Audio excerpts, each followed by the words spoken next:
We are ready to go. Hi guys, welcome back to another video. So this video has been filmed before but in Sky, but the information's changed a wee bit, and even though I've come down to visit family at Fife, I do still sleep in my van next to the beach because, come on, why would you not? And doing a bit of gaming as well and just try to have a well-deserved rest. But unfortunately my brain doesn't work like that. It doesn't rest, it doesn't stop. And I was going to leave this video until I finished Dobby, but then I was like, nah, do you know what? Let's do it while it's unfinished and while all this stuff is fresh in my head. And this stuff might actually help you as well. So in this video, I'm going to cover 15 things to consider when building your camper van. So these 15 things aren't in order of priority or anything like that. They're just what I wrote down at the time. And this just shows you how off the cuff this episode is, that I've actually got to look at my phone just to see what it was that I wrote down. So you're getting an unplanned episode here, but let's do it. So number one is decide if you are a full-time or weekend warrior. Are you going to live in your van, or are you just going to be in it for part-time usage, i.e. weekends or a week away? Because with a full-time setup, you're going to be in it pretty much every day, so you're going to need a permanent setup, i.e. a sink, possibly a bed. You need to think about the toilet, you need to think about heating in the winter and also cooling in the summer. Part-time, I would say you've got so much more options because you can make it as permanent or temporary as you want. So you can get the boot jumps, make everything modular so that you can take it out and use it as a van again. Or if you're only going away for the weekend, technically all you need is a bed and even something like the box hill for water and stuff, having a composting toilet or even a foldable toilet if you're only going away for the weekend. So being part-time or being full-time is something you're going to need to weigh up early. So following on from full-time and part-time, number two I think is what size of van do you get? So the way the van is roughly going to fall in is, are you solo? Is it for a couple or is it for a family? As you can see, Dobby isn't the biggest of spaces. You could fit two people in here comfortably, as long as you like lying next to somebody and touching them when you're sleeping, because I know a lot of people don't like to touch when they're sleeping, then you'll be fine in here. I've made a layout of a U-shape, so someone can sit there, someone can sit there, but I think when it comes to toilet and try to get comfy and moving about, I think maybe the limit is there. So I don't think you could spend a lot of time in here, but I have seen a YouTube channel where the couple do stay in their Fiat Doblo, which is what prompted me to get Dobby in the first place, because I saw that two people were living in them and I thought, well, I'm the size of two people. But the benefits of a smaller van is you're more stealthy. You can hide the fact that you're a van more, especially a Fiat Doblo. No one really knows it's a camper van. I know that I've lost a wee bit of stealthiness with the roof box and the awning in the side. People don't realise this is a camper, and then when I show the inside they're like, what? Then you've got the mid-size, you've got the large size vans where almost certainly stealth goes out the window, but they are more for a couple because they're larger, you can move about more. If you fall out with somebody, you can sit at either end of the van. In a small micro camper like this, it's a wee bit hard to do that. You're still rubbing nose to nose. Again, you've not got the stealth, and they're harder to park as well, especially long wheelbase ones. I don't know if you've ever went into Asda and you've just seen the RC ones sticking out or taking up two spaces. It's nice to have the big space, it's nice to have all that room, but parking and stealth are a wee bit of a factor. And then leading on from which van to choose, I think the next one would be budget. And I don't just mean the budget of buying a van, I mean budget in general of building a camper van. Because for instance, on build 1.0 for Dobby, I managed to build everything that you see in this video here for under £500. The difference between then and now is the floor alone for the wood for that was, I'm not even going to get into it, but wood's not cheap. I've spent a pretty penny on the wood and on the laminate flooring, because if you remember in my old build, I hated the vinyl flooring. This time round I wanted to make sure that the floor was perfect, but the floor is something that I'm really proud of. So number three is budget. Try and have a budget for the van and also the build, because it can spiral quickly. Which then neatly leads on to number four, and that's have a plan. With Dobby 1.0, I didn't have a plan. I just knew I wanted storage, I knew I wanted a kitchen space, and I knew I wanted a bed. And I didn't really account for anything else because I didn't think about power stations, I didn't think about fridges and all of that stuff. Because I failed to plan early on, when I got a fridge, when I got a power station, literally they were all too big for the bed storage by about that much. There wasn't any way I could change it without at least taking the bed apart. So in one instance, I'm so grateful for the sponsors because I've been able to get stuff, try it, and then see if it fits or not and decide, right, is this worth wrecking the van for? Could you imagine having to do that if you've paid for everything and then not been able to fit it in? I think if I'd paid for it, then the van would have been getting ripped out every single week. So having a plan in place, especially for the things that you want from your van, makes it so much easier because now Dobby 2.0, my three priorities was to have the toilet installed permanently, which is there, a space for the fridge, which is underneath me, and a permanent place for my power station, which is what the camera is sitting on just now. Basically, everything else is built around that. Those were my main three priorities, and I'm more than happy with how it's turned out. Everything is just now falling into place for how I want the build to go.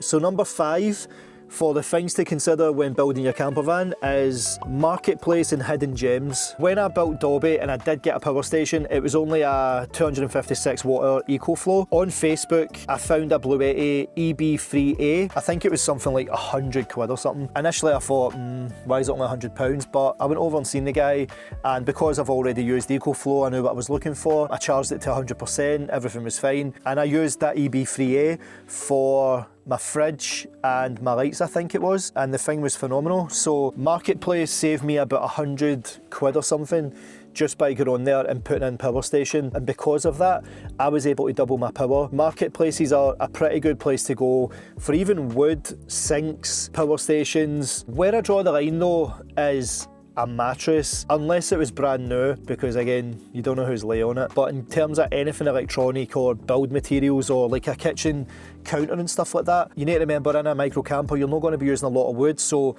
it's not going to be that heavy in the van. It might be heavy if it's a big piece, but when you get it home and cut it, you're probably only going to have, if you can get into shot, Robert, like a piece about that big. So it's not even going to be that heavy for the van. And if you're a bit of a snob that's like, I wouldn't get near that with a barge pole, what can I say, like you can get some decent bargains on it, and at the end of the day, every penny helps when you're building a van.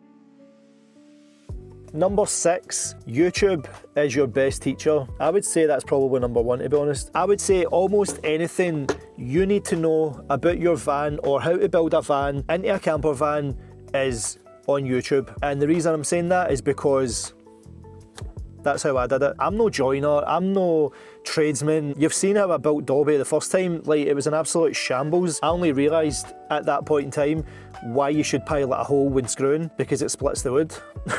I've just saved myself so much time and effort by doing that one wee thing and looking on YouTube to see why does my wood keep splitting. The more popular the van, the more videos you're going to get. So if you go for a micro camper like Dobby, a Volkswagen Caddy is a lot more popular than a Fiat Doblo. You know, Crafters, Sprinters are all common camper vans, or a VW, or even Vivaros and stuff like that. So the more popular your van is, the more problem solving videos you're going to get, which is a fun fact because that's why I made this 30 episode guide on how to build a camper van from scratch. There wasn't many, if any, videos on a start to finish build series of a camper van. They would start certain parts of it and then miss parts, or I would see a part and I'd be like, oh that's cool, right, so where's the other part? How did you do this to get that kind of thing? So I was like, well, do you know what, I'm going to show everything from start to finish, the good, the bad and the ugly. You know, you're putting yourself out there showing how crap you are at, you know, joinery, but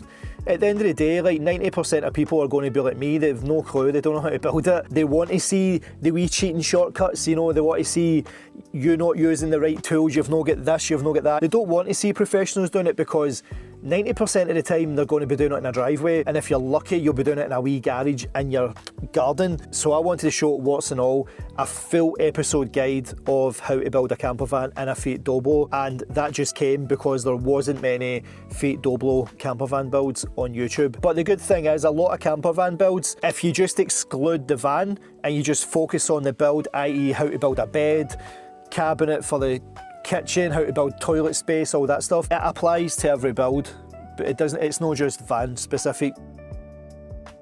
And this is something that I keep saying, and I've said it from the start, and that is, go out in your van before and during the build. It's easy to see a picture on Instagram. It's easy to watch a video on YouTube and be like, I'm building my van like that, just because it looks nice. You need to remember that everybody's got different needs, everybody's got different ways of living, and I would bet 90% of people that see a van on Instagram and go, oh my god, I would love that van, 90% of the people would get it, but then start thinking about how they would change it as soon as they got it, or at least a week into it. It's just natural because everybody's got a natural way of living in a space. When I done the Halloween special where I was shooting zombies in VR outside, I was sleeping on the floor in the van. There wasn't any bed, and I quickly realised then that I don't like lying in it without a bed. Because this is a 360 windowed van, I wanted to basically sit in different spaces, so that's where the U-shaped bed came from as well. So by going out in the van, when it's at a certain level, when you need to get to the next stage, you might get ideas that you never thought of.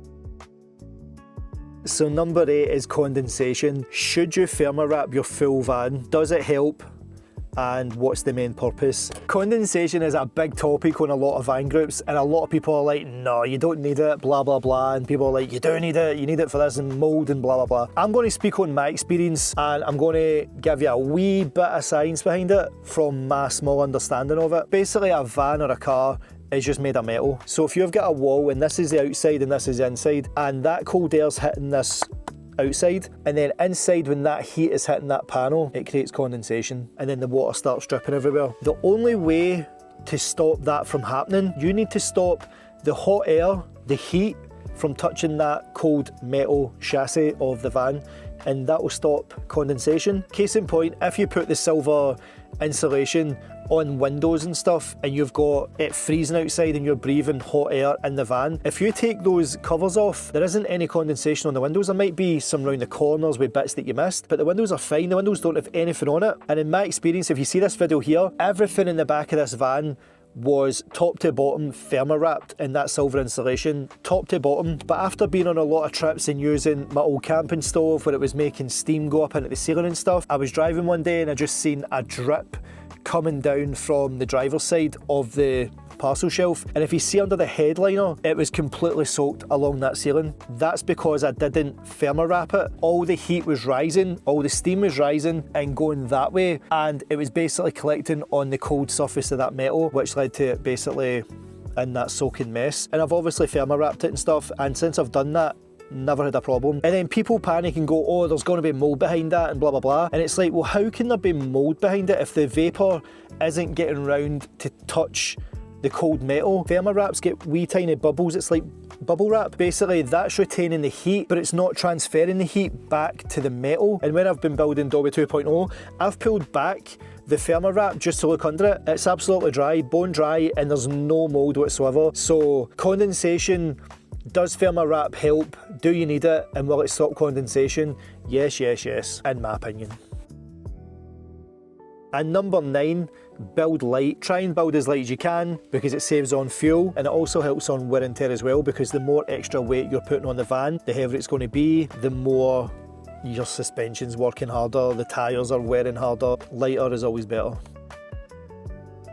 And number 10, cladding or carpeting. I think this one is probably one of the ones that should be further up in the list as one of the main things that you want to think about before starting, because cladding, it's clean looking, easy to put up, easy to decorate, easy to add accessories, and it's easily replaced. But on the flip side, it's expensive being wood. It can be heavy depending on the wood that you pick, and especially expensive if you don't know how to cut wood properly and measure it and all that stuff, and especially as well if you're not really good at woodwork. Cutting holes for lights or trying to get round wee niggly bits in vans might be a wee bit of an issue. And also a con for me would be the wood smell. I feel like there would constantly be a wood smell, and I don't know why, but I feel like having a panelled van would make you feel colder. I don't know, maybe that's just psychological.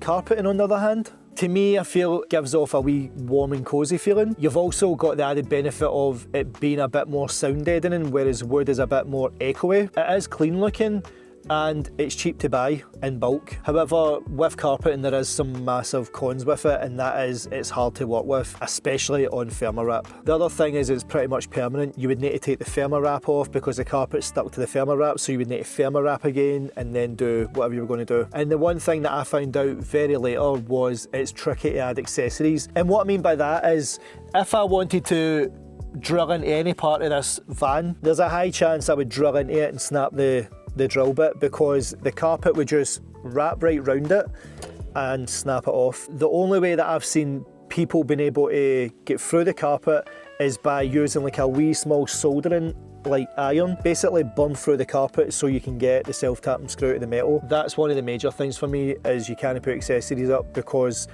it's hard to drill through to put accessories up. But for me going in, I was always going to go with carpeting because I'm doing music. The more deader I can make this space, which is why I've went for these panels as well, because they've got thermal wrap on them and they've got this cushion, but the sound can travel in behind them and then not come back out kind of thing. I always wanted carpeting just for a bit of sound deadening for the music, so it wasn't as echoey in here.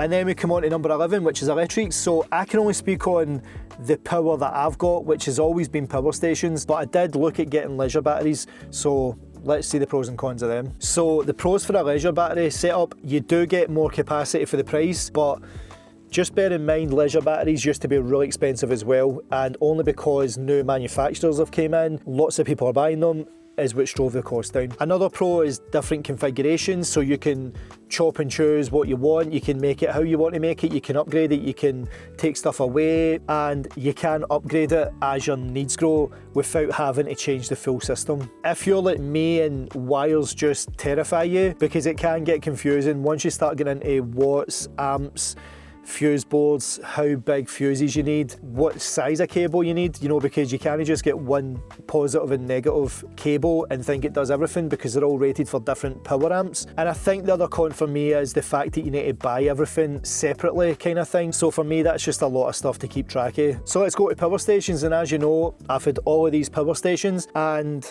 I've ran diesel heaters, air fryers, induction hobs, PlayStation 5, Steam Decks, Ally Rogs, power tools. But the pros for me is everything's contained in that power station, from the USB-Cs, the USB-As, the AC plug sockets, the solar, the MPPT controller, everything is there. But the power stations get more than one use of being in a van. You can take it in the house and use it if you've got a blackout. If you're working outside on site, you can take it in the site. It's got so many uses that it's not just limited to van life, but it fits in van life perfectly. But what about the cons of a power station? They can be expensive the higher you go up with the watt hours, but like I said, leisure batteries were expensive as well. The way that power stations were priced, it was 1 watt hour equaled £1, so for 2000 watts it was £2,000. But now with that Blue 80 Elite 200 V2, which is the permanent power station in my van just now, that's down to something like £900. That's only happened in 2 years. Where are we going to be in 2 years' time? Wattage is going up, they're getting smaller, and they're getting cheaper. They can be a wee bit heavy as well the higher the battery you get. Case in point for the Apex 300,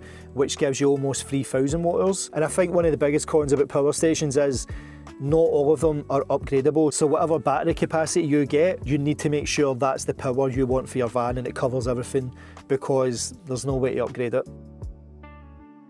Number 12 is diesel heater. I've tried every single heating source you can imagine in this van, from electric blankets, electric heaters, tea lights, hot water bottles, kettles, gas heaters. I never went to sleep with one, don't worry. But nothing has came close to a diesel heater in terms of efficiency, heat output, and ease of use. It can be a wee bit of a faff to put in, but once it's in, you just basically turn it on, that's it. If you don't have a diesel heater, it's going to be a struggle for you to get out in winter months. A diesel heater just negates that completely, so consider a diesel heater. And following on from the heating, let's go to number 13, which is cooling. So I haven't done it yet, but I can just say that on the next van build, I will be installing a maxi fan in the ceiling, because in the summer, this van gets hot as balls. Literally, you want to take your clothes off because you can't sit in here. The windows aren't the best either, they only open a wee bit. This is the only one that opens here, that one's shut, and when you put a fan in here, it's just recirculating the heat. So I can't really talk too much about cooling, other than the fact that you do need a maxi fan or some way to vent the hot air within the van outside.